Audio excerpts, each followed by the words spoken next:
Hello guys, my name is Nico.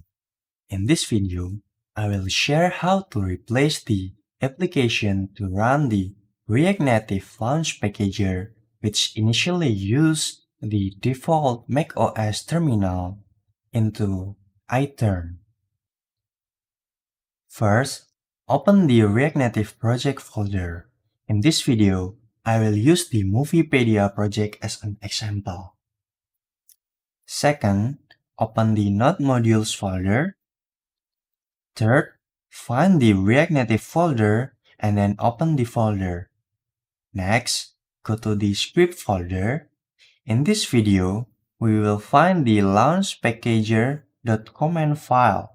This file is the start when we run the React Native project on macOS. Double-click on the file, then select the Get Info. In the Open With section, we will see terminal.app as the default. Click the section and then select Other. A new window containing a list of applications will open. Scroll down and select iTerm, then press the Add button. If you want to change the launch packager for this project only, the steps are complete here. However, if you want to change the default application for all files with the command extension, then you can press the Change All button.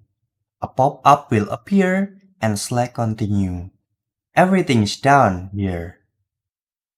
That's a short video from me. I hope this video is useful for you. See you in the next video. Bye.